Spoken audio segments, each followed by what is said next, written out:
and welcome to Fox 9 Sports Now. We are live at TCO Performance Center. The Vikings holding their night practice here. It was televised on Fox 9. This man here, Pete Bercich, the audio analyst for the Vikings Entertainment Network, was on the call with Ben Lieber and Paul Allen, and a lot of people wanted to see more, but due to NFL restrictions, due to the Vikings coaching staff restrictions, you didn't get to see a lot on the television version of what we saw tonight.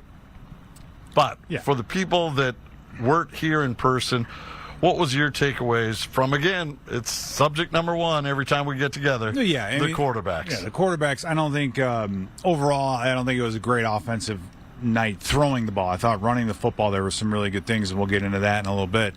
I don't think either quarterback looked great as far as timing. However, they did make some good throws. J.J. McCarthy made a really nice throw in the 2-minute drill right at the end. Kyler Murray had a great throw in red zone on a skinny post in the back of the end zone. So there were some bright spots in there. But I guess neither of them looked like their timing was quite down yet. And that's the big thing in the league these days, is just if it's a 3-step drop, it's 1, 2, 3 plant throw. The ball's got to get out on time, and you saw a lot of scrambling going on. So, and that could be from the defense throwing some looks at them that they hadn't seen. That's what the head coach's job is, to manage that, to make sure you're getting the most out of your practice time. Which we'll never know that. But overall, I thought the defense looked pretty good as a unit. So it was more of a win for them today. All right, if you want to call it that. All right, so. Again, everybody has the clubhouse leader as Kyler Murray right now, and rightfully so. He's got the pedigree. He's got more NFL experience. But what does he have to show his teammates? Like here tonight, there were some opportunities for him to show everybody that, I've got this down. I know the progressions. I know what we're looking for here. And we didn't see that.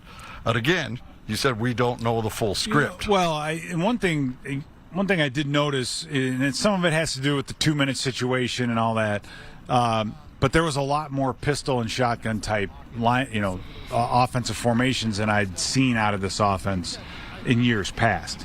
So what that may mean is just that they're trying to put Kyler Murray in a situation where he's more comfortable. Now, if you're starting to see some of the schematic changes taking place, and that to me tips the cap toward Kyler Murray in that regard, because they're trying to make him feel a little more comfortable, because you want to put your players in a position that they can succeed.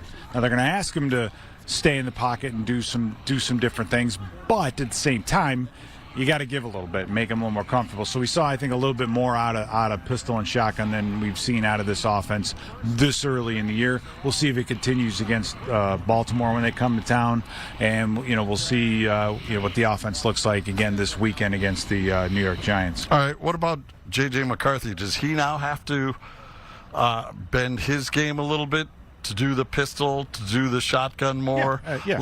Absolutely. So they have to find a common ground between these two while they go through this competition? And that's the tough part of all of this evaluation, right, is how much do you change the offense to meet your players? And at some point, though, you have to have something schematically where you're going to hang your hat on it. This is what we do. We, no matter who's at quarterback or at running back or at offensive line, we're going to do these 3 things very, very well. That's what really good teams do. They have an identity. This is what they do. The rest of it, they can kind of massage. So where that edge lies, right, that's kind of the trick to the whole thing. And that's why the coaches get paid the money that they do, because they have to know that and manage that whole thing. And the evaluation process, I mean, it's very difficult, because you might have the second offensive line, but the number 1 wide receivers, and then you're going against the number 1 defense, and then maybe it's the number 2 defense, and maybe there's so much changing around it that you really have to sit back, watch the film, and evaluate from there. I don't think there's any question in coaches' minds that both of these guys can play quarterback at this level. They both have. It's just a matter of who they prefer going into the season and who gives them the best chance to win, and that requires all these changes and adaptations and strange things that might go on throughout the week of practice. All right, Coach Kevin O'Connell had a press conference before the night practice, and of course he was asked about the quarterbacks, and here's where he sees the competition standing tonight. Nothing has really changed from a standpoint of the timeline and things like that. So, we'll see how the reps continue to go, and when we feel like we're at that place, we're going to, make sure we communicate that both in-house and internally and obviously to you guys as soon as possible. All right, so that's where he has it at right now, basically, that it's still working through it. He's seeing things that he's understanding, liking from each quarterback. And so to us on the outside, especially me, not you, because you're way more in tune with what's going on, he says, let's not worry about it. But my concern is Justin Jefferson. I mean, he's been a saint throughout this whole process. You go back to last year, and he backed whoever was under center every week. Now he's in a situation where he's going through a training camp where he has to figure out which guy is which. And he's talked about the velocity of balls even from the two different quarterbacks. I think and he's also mentioned anticipation out of Kyler Murray. So there's a few things here and there that he's mentioned. The one thing you don't want to have is some type of controversy, right? And exactly. Unfortunately, it's kind of like if whoever's starting isn't quite working out, there's always going to be that part of it. So you have to be very, very mindful of that and very, very careful of that. As far even once the season starts, if both these guys are still on the roster. So. I really do think that next week is going to be big. The combined practices against Baltimore, because you're going to see a completely different defense. They're going to probably simplify the offense because they just want to see these guys go out and play, right, and show what they can do. So I think by the middle of next week, we'll have a pretty good idea of what direction they're leaning. And then one way to help these quarterbacks is running the football. And there has been a change in the philosophy of the Vikings this year as far as what they're planning to do.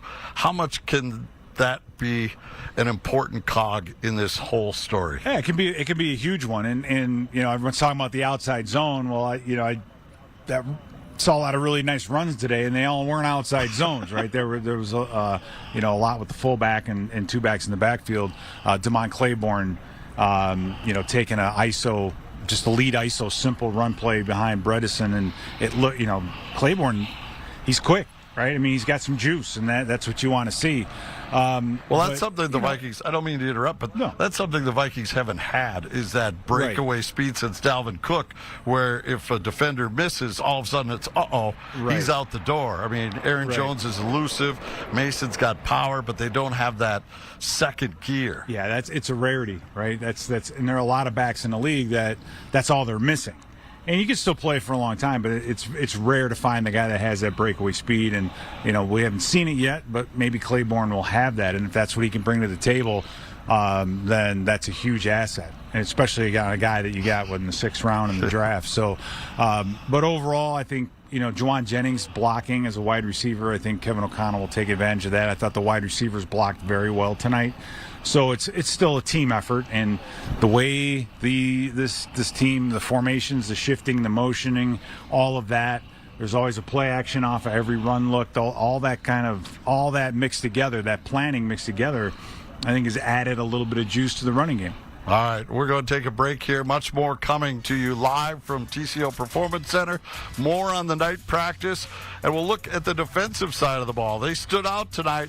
Who is standing out on that defense? We'll get to that, plus Twins and Lynx highlights still to come here live from Eagan.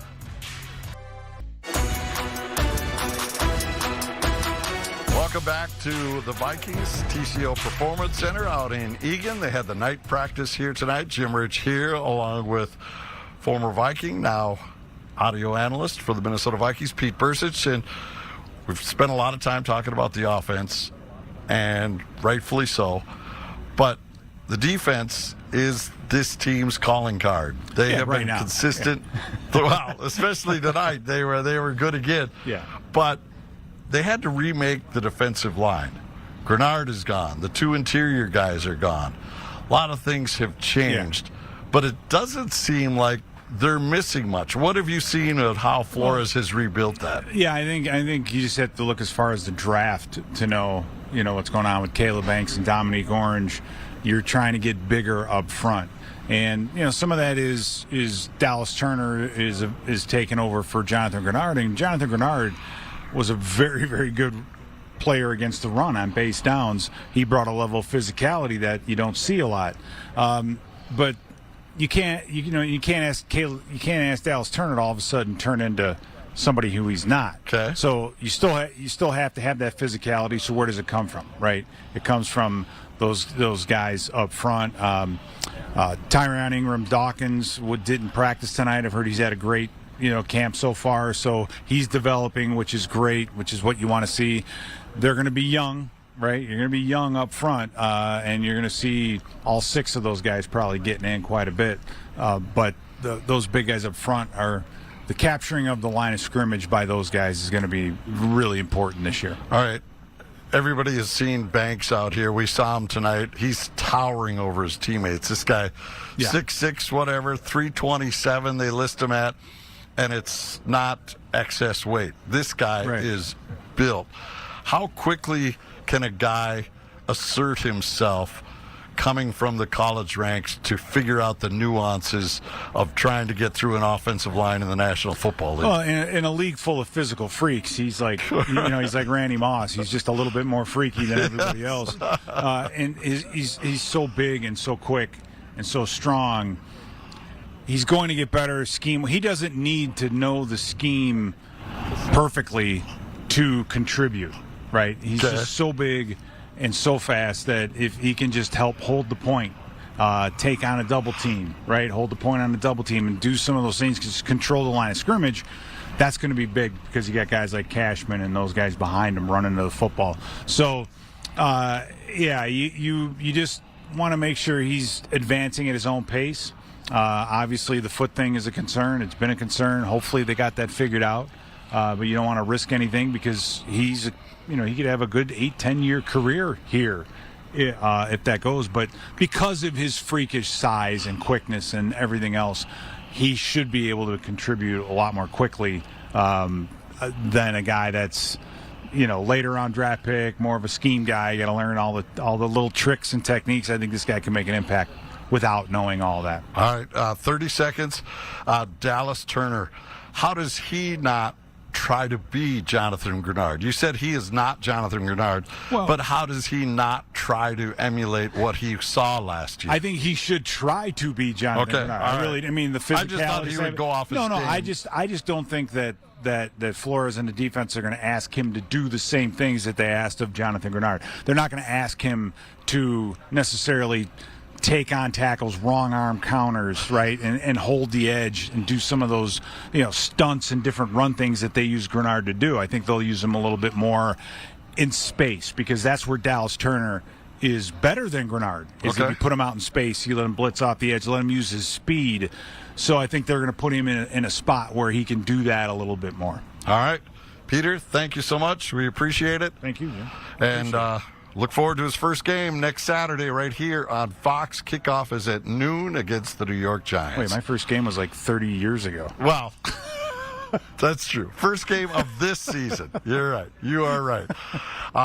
We'll be